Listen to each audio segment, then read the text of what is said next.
नमस्कार दोस्तों, आज के इस वीडियो में हम मध्य प्रदेश चुनाव का सी वोटरों के माध्यम से सर्वे निकल कर आया है सामने, उस पर बात करने वाले हैं। मध्य प्रदेश में किस पार्टी की सरकार बन रही। दोस्तों आपको बता दें, अभी वर्तमान में मध्य प्रदेश में बीजेपी की सरकार है और जिनका मुख्यमंत्री शिवराज सिंह चौहान है। दोस्तों मध्य प्रदेश में इसी साल के अंत में नवंबर दिसंबर में चुनाव होने वाले हैं। जैसे जैसे चुनाव पास में आ रहा है वैसे वैसे मुख्यमंत्री शिवराज सिंह चौहान बड़ी बड़ी लुभावनी घोषणा कर रहे हैं। वैसे तो दोस्तों कांग्रेस के पूर्व मुख्यमंत्री कमलनाथ भी घोषणा में पीछे कहाँ हटने वाले हैं, वो भी लुभावनी घोषणा करने में पीछे नहीं हट रहे। शिवराज सिंह चौहान ने लाडली लक्ष्मी योजना की घोषणा की और लागू कर दी गई। दोस्तों महीने के 1000 रुपये महिला को दिए जा रहे हैं। वैसे दोस्तों कमलनाथ ने भी नारी सम्मान योजना की घोषणा की है, जिनकी राशि 1500 रुपये प्रति माह है और 500 रुपये में गैस सिलेंडर भरने के यानी देने का वादा किया है। आपको बता दें दोस्तों, मध्य प्रदेश में नई नई पार्टियां चुनाव लड़ने की कमर कस रही है। दोस्तों मध्य प्रदेश में विधानसभा की कुल 230 सीटें हैं। आपको बता दें दोस्तों, मध्य प्रदेश में बहुमत का आंकड़ा 116 सीट है।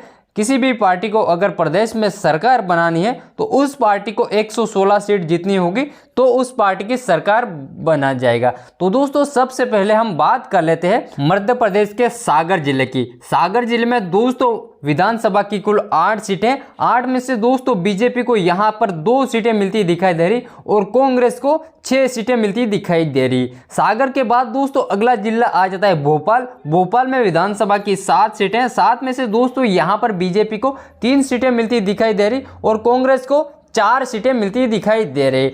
भोपाल से अगला आ जाता है बुरहानपुर। यहाँ पर कुल विधानसभा की मात्र 2 सीटें हैं, 2 में से दोस्तों यहाँ पर दोनों सीटें कांग्रेस के खाते में जाती हुई दिखाई दे रही। यहाँ पर बीजेपी का सुपड़ा साफ हो गया है दोस्तों, बीजेपी को एक भी सीट यहाँ पर नहीं मिल रही। अगला आ जाता है छतरपुर। छतरपुर में दोस्तों कुल विधानसभा की 6 सीटें, 6 में से दोस्तों यहाँ पर बीजेपी को 3 सीटें मिलती दिखाई दे रही और कांग्रेस को यहाँ पर 2 सीटें मिलती दिखाई दे रही और अन्य दल को 1 सीट मिलती दिखाई दे रही। अगला आ जाता है नीमच। नीमच में कुल विधानसभा की 3 सीटें, 3 में से बीजेपी को 1 सीट मिलती दिखाई दे रही और कांग्रेस को यहां पर 2 सीटों मिलती दिखाई दे रही। अगला आ जाता है पन्ना। पन्ना में कुल विधानसभा की 3 सीटें, 3 में से दोस्तों यहां पर बीजेपी को मात्र 1 सीट मिलती दिखाई दे रही और कांग्रेस को 2 सीटें मिलती दिखाई दे रही।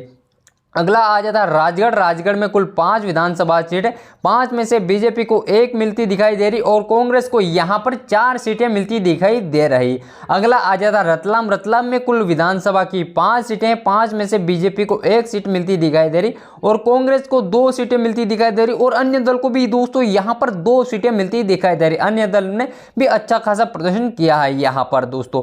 अगला आ जाता है बड़वानी। बड़वानी में कुल 4 विधानसभा सीटें, 4 में से बीजेपी को 1 सीट मिलती दिखाई दे रही और कांग्रेस को 2 और अन्य दल को भी 1 सीट यहां पर भी मिलती दिखाई दे रही। अगला आ जाता है बैतूल। बैतूल में कुल 5 विधानसभा सीटें, 5 में से बीजेपी को 2 और कांग्रेस को यहां पर 3 सीटें मिलती दिखाई दे रही। अगला आ जाता है दोस्तों मंदसौर। मंदसौर में कुल 4 विधानसभा सीटें, 4 में से दोस्तों यहां पर बीजेपी को 2 सीटें मिलती दिखाई दे रही और कांग्रेस को भी यहां पर 2 सीटें मिलती दिखाई दे रही। मंदसौर के बाद अगला आ जाता है नरसिंहपुर। यहां पर विधानसभा की 4 सीटें, 4 में से बीजेपी को 1 सीट मिलती दिखाई दे रही और कांग्रेस को यहां पर 2 सीटें मिलती दिखाई दे रही और अन्य दल को भी यहां पर 1 सीट मिलती दिखाई दे रही। उसके बाद दोस्तों अगला आ जाता है दमोह। दमोह में कुल 4 विधानसभा सीटें, 4 में से दोस्तों यहां पर बीजेपी को 1 सीट मिलती दिखाई दे रही और कांग्रेस को 3 सीटें मिलती दिखाई दे रही।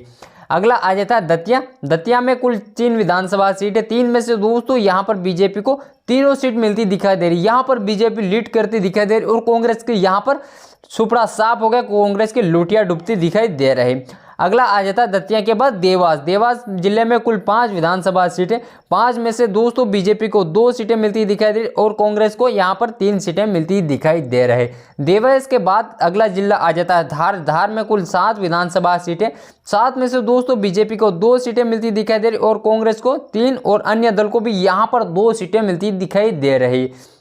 उसके बाद दोस्तों अगला जिला आ जाता है डिंडोरी। डिंडोरी में कुल विधानसभा की 2 सीटें, 2 में से दोस्तों दोनों यहां पर कांग्रेस को मिलती हुई दिखाई दे रही। कांग्रेस के खाते में दोनों सीट चली गई और यहां पर बीजेपी का सुपड़ा साफ हो गया।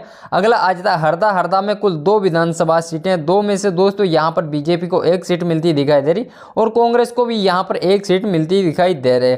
अगला आ जाता है होशंगाबाद। यहां पर दोस्तों विधानसभा की कुल 4 सीटें, 4 में से बीजेपी को 1 सीट मिलती दिखाई दे रही और कांग्रेस को यहां पर 3 सीटें मिलती दिखाई दे रही और अन्य दल को यहां पर 0 सीट मिलती दिखाई दे रही। अगला आ जाता है इंदौर। इंदौर में कुल विधानसभा की 9 सीटें हैं, 9 में से दोस्तों यहां पर बीजेपी को 4 सीट मिलती दिखाई दे रही और कांग्रेस को भी यहां पर 4 सीट मिलती दिखाई दे रही और यहां पर अन्य दल को मात्र 1 सीट मिलती दिखाई दे रही। यहां पर अन्य दल का खाता खुल चुका है। अगला आ जाता है जबलपुर। जबलपुर में कुल 8 विधानसभा सीटें, 8 में से दोस्तों यहां पर बीजेपी को 3 सीटें मिलती दिखाई दे रही और कांग्रेस को यहां पर 5 सीटें मिलती दिखाई दे रही। अगला आ जाता है झाबुआ जिला। झाबुआ जिला में कुल विधानसभा की 3 सीटें, 3 में से दोस्तों यहां पर बीजेपी की लुटिया डूब चुकी। विजय की इसका सुपड़ा साफ हो गया। बीजेपी को 1 सीट भी यहां पर नहीं मिल रही और कांग्रेस को यहां पर 2 सीटें मिलती दिखाई दे रही और अन्य दल को यहां पर 1 सीट मिल सकती है। अगला आ जाता है कटनी। कटनी में कुल विधानसभा की 4 सीटें हैं, 4 में से दोस्तों यहां पर बीजेपी को 1 सीट मिलती दिखाई दे रही और कांग्रेस को 3 सीटें मिलती दिखाई दे रही। कटनी के बाद दोस्तों अगला जिला आ जाता है शाहजहांपुर। शाहजहांपुर में कुल विधानसभा की 3 सीटें, 3 में से दोस्तों यहां पर बीजेपी को 1 सीट मिलती दिखाई दे रही और कांग्रेस को 2 सीट मिलती दिखाई दे रही। शाहजहांपुर के बाद अगला आ जाता है शिवपुरी। शिवपुरी में कुल 5 विधानसभा सीटें, 5 में से दोस्तों यहां पर बीजेपी को 3 सीटें मिलती दिखाई दे रही और कांग्रेस को यहां पर मात्र 2 सीटें मिलती दिखाई दे रही। शिवपुरी के बाद दोस्तों अगला जिला आ जाता है सिंगरौली। सिंगरौली में कुल विधानसभा की 3 सीटें, 3 में से दोस्तों बीजेपी को 1 सीट मिलती दिखाई दे रही और कांग्रेस को भी 1 सीट मिलती दिखाई दे रही और यहां पर अन्य दल को भी 1 सीट मिलती दिखाई दे रही। अगला आ जाता है टीकमगढ़। टीकमगढ़ में कुल 5 विधानसभा सीटें, 5 में से दोस्तों बीजेपी को 1 सीट मिलती दिखाई दे रही और कांग्रेस को 3 सीटें मिलती दिखाई दे रही और अन्य दल को भी यहां पर 1 सीट मिलती दिखाई दे रही। अन्य दल भी अच्छा खासा लीड करते हुए दिखाई दे रहा है। दोस्तों अगला जिला आ जाता है विदिशा। विदिशा में कुल 5 विधानसभा सीटें, 5 में से दोस्तों बीजेपी को 2 सीट मिलती दिखाई दे रही और कांग्रेस को यहां पर 3 सीट मिलती दिखाई दे रही। अगला आ जाता है सोमपुर। सोमपुर में कुल विधानसभा की 2 सीटें, 2 में से दोस्तों बीजेपी को 1 सीट मिलती दिखाई दे रही और कांग्रेस को भी यहां पर 1 सीट मिलती दिखाई दे रही। सोमपुर के बाद दोस्तों अगला जिला आ जाता है गुना। गुना में कुल 4 विधानसभा सीटें, 4 में से दोस्तों बीजेपी को 1 सीट मिलती दिखाई दे रही और कांग्रेस को यहां पर 3 सीटें मिलती दिखाई दे रही।